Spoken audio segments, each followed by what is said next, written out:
Good morning, everyone, or I should say probably maybe afternoon to some. It is another beautiful day here in Fort McMurray, and I'm down at one of my most favorite places in Fort McMurray, which is the Snai River, where well, this is what they call the Snai, I guess. But it's where the Clearwater River meets the Athabasca. Over there is the Clearwater. So I decided for my walk today that I'm just going to walk to the end there and walk back again. Just want a little bit of something different. Have to put on my mittens here because it's kind of a cold day. It's only minus 8,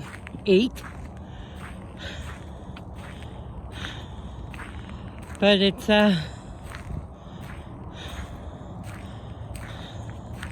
kind of got a bite to it.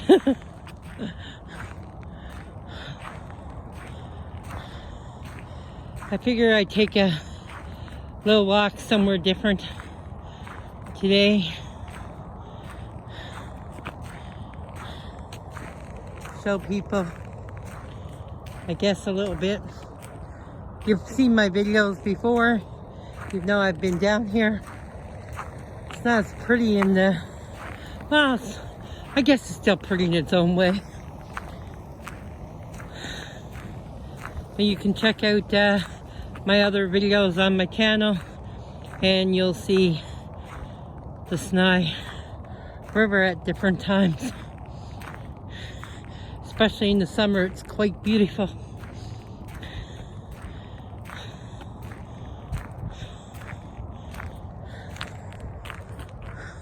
Up on the hill up there, that's Abazan.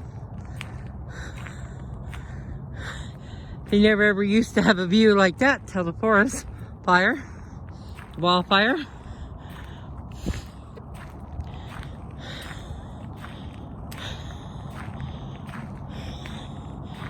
This has since been redone over the years. I can remember as a teenager coming down here. Over there, where that apartment building is, where I'm pointing my finger, used to be a road that would come straight down here to the Snai. This road here wasn't here then. And you would it was all more, wasn't developed like it is now. There was never benches or anything like that. They put a lot into revitalizing this. But I can remember there used to be float planes always here. I see in there one part this summer there was one plane. But there used to be a whole lot of planes here once upon a time. And you could come down and watch them taking off. They would just take off right here in the Snai and land.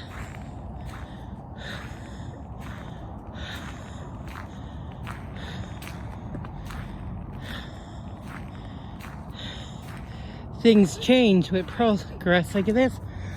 And Mac Island. Well, there's a story there with that one. This here is what's called Mac Island. And I guess the town at one point, well, they wanted to build a great big recreational center, which they had done over there, but it took them years. But what didn't take years was there was a group of indigenous people that lived here back in the 70s, 60s, somewhere around there. And all that land over there used to be a settlement of native homes. And I really don't know the full story of it, but they went in, I guess Syncrude, Suncor, whoever the powers at the time that be, they went in and bulldozed the houses all down and removed the people. History that no one really talks about. Quite unfair to the natives that lived here. I mean, they were all here long before there was ever any oil.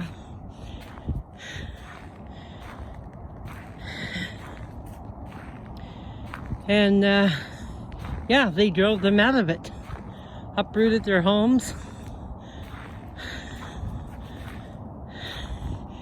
There is probably pictures online. A lot of it's been hush-hush. But it's an actual thing that actually happened. So whoever's the powers that be was the right thing to do.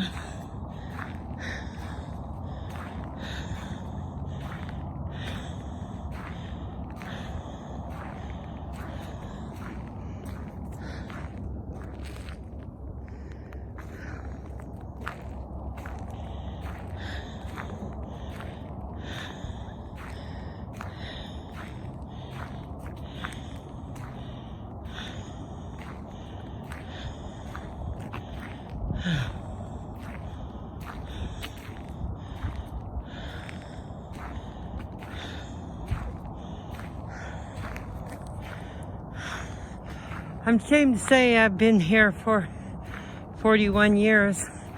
I know bits and pieces of the history, but not enough to get into detail. I have to say, Fort McMurray has been really good to me and my family.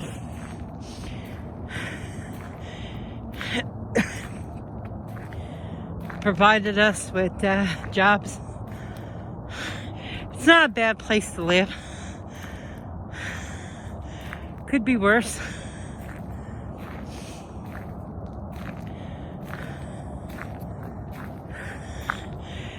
The only thing is that it takes 5 hours to get out of here almost.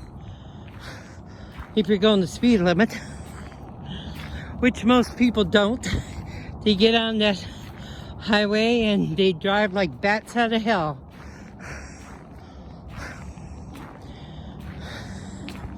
Makes it dangerous for other people.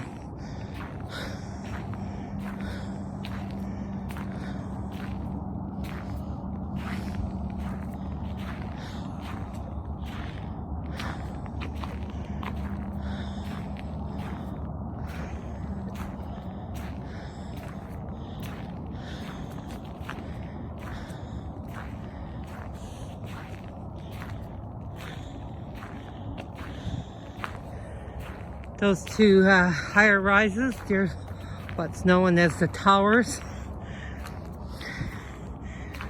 Not very tall, I know, but for Fort McMurray, it was a good size, I guess, once upon a time.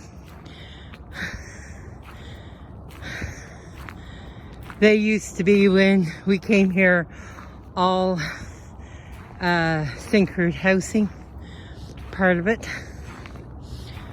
Used to have a swimming pool and everything in them. Now I think it's all filled in. And it's mostly, I don't know who lives there now, to be honest. It's a whole whack of different people.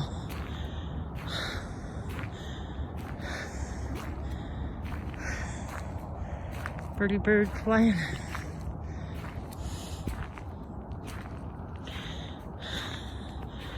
And over there where that parking lot is, there is a kids' water park. Of course, it's closed now. It's the summer, or the winter, I mean. Wishing we were in the summer.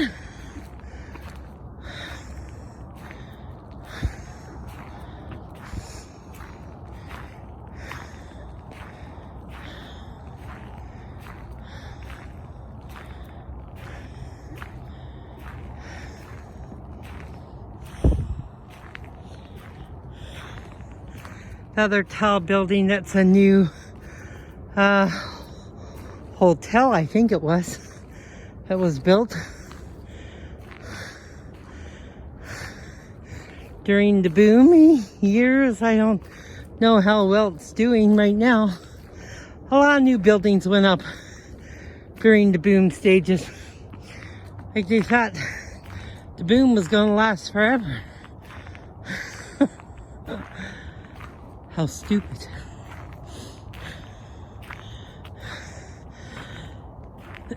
Booms come and go. Nothing lasts forever, then it goes all back to the same. And it's unfortunate that people around got hooked on what was called LOA, which was like a living allowance. And because they worked out the plant, where a lot of it come from, it turn around now.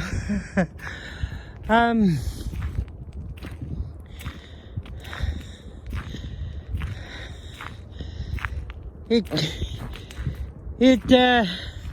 I guess helped some people another way, in some ways, with the rents. The cost of renting an apartment here became beyond. But others that they got living on that LOA, and they invested into houses which most people could never really afford. And I don't care. When you live in the north here, how stupid. There's no home here. I don't care who you are that's worth over $1 million. Come on. I've seen the insides of these houses, and I've seen houses that were in Ontario that during its boom, that I'm going to tell you, was worth a far lot more money and had better designs in them than what some of the houses are here. And some of these houses are just small little tiny homes and selling for almost $1 million. Like, get real. No, I don't blame the people if they wanted it. If they sold their houses. I mean, I had a townhouse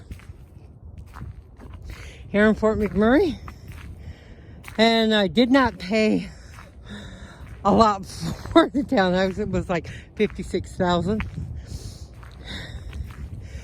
And when the prices went up, well, we sold it for 1, 2, 4, 5 times as much as what I paid for, which brought me into my house that I'm in. So it's not like I'm free and clear. Still have a 20-year mortgage on that one. Sometimes, you know, less is more. We think that we want that bigger house or newer car or whatever.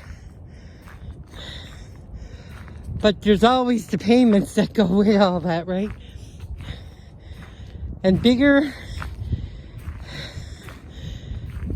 and newer is not always better.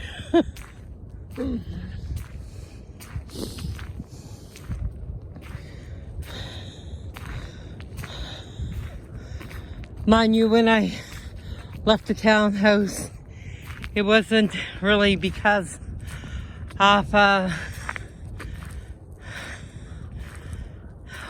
really wanting a bigger house at the time. I liked my townhouse. It was really nice, and it was really cheap living. At the time here in Fort McMurray, we were paying $450 a month with land tax included.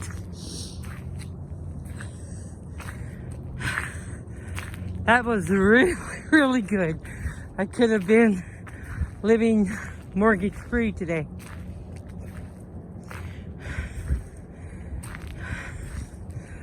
But I sold it because some family issues, and it just became a place of bad memories for me, and I just wanted to get away from it.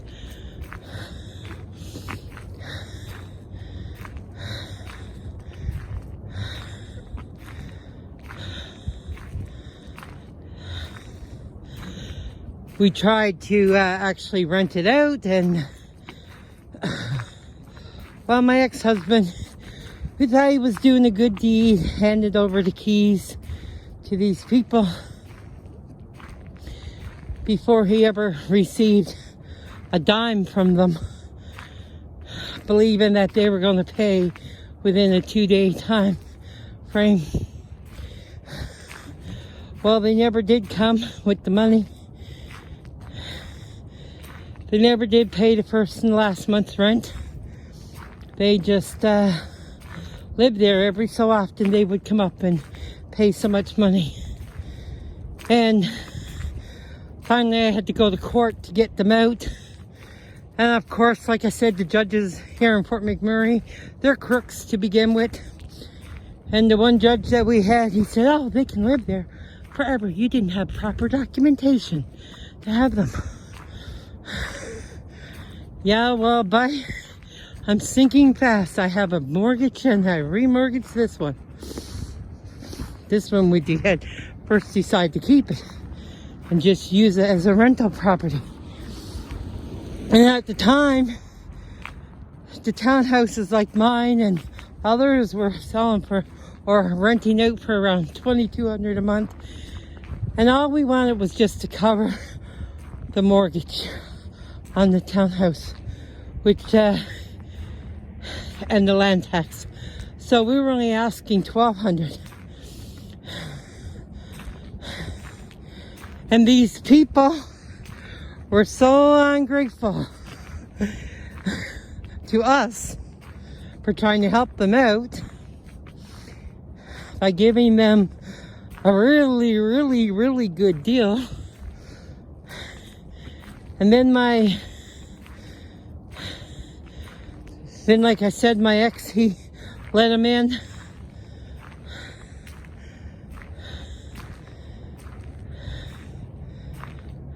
Before they paid any money. So anyway, a friend of mine, she knew a sheriff in town, and he said, tell your friend. He said, just go tell him they got 24 hours to be out, or we're going to come and lock it up. So we went back and we told them, and by within 24 hours they were gone.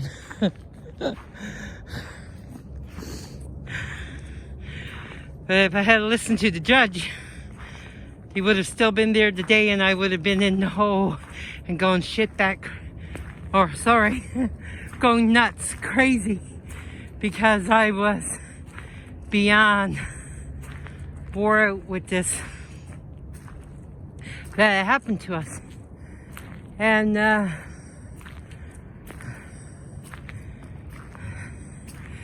to make it worse, we hear from our neighbors that had been there that we hadn't seen, but she had informed us that they had subleased the basement for $1,200 a month, and plus was renting another room out for another couple hundred. So they were living free and making money besides.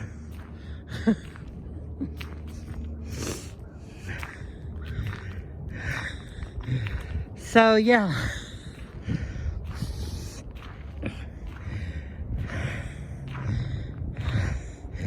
it was a hard thing to take in. It's hard, you know, when people do you dirty, right? It's hard to forgive.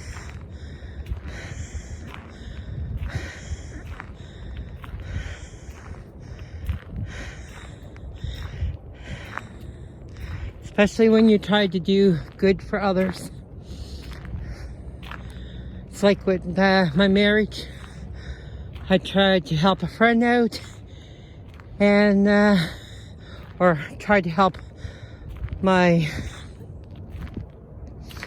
husband's my ex-husband's cousin. Tried to help her with her marriage, and she did a number on mine. There's a verse, I can't remember where it says it in the Bible, but it says, mind your own business, basically. Look after yourself. Don't take on other people's problems. I can't remember exactly how it goes, but that's the gist of it. And, yeah. I guess that's what some of us, so we should do sometimes. Just keep to ourselves. You gotta be careful, you know, who you're trusting in your life. Sometimes it's the ones closest to you or can be close to you that can create havoc. So, it is what it is. So anyway, I walked down there and came back, which is more than equal, a lot more further than walking to my work. Anyway, folks, I hope you enjoyed the view of the sky and my rant for today.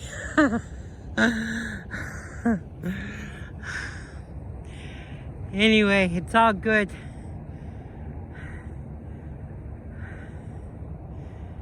It's all good.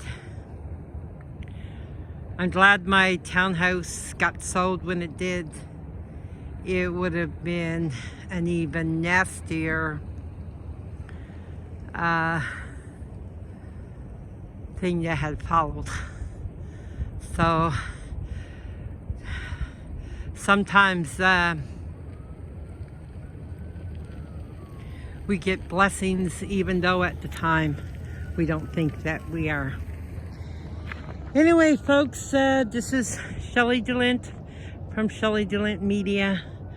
I wish everyone a wonderful and blessed day. I hope wherever you are, the sun is shining like it is here, even though it's cold. My hands are cold from holding the camera. Sirens are going like crazy somewhere here.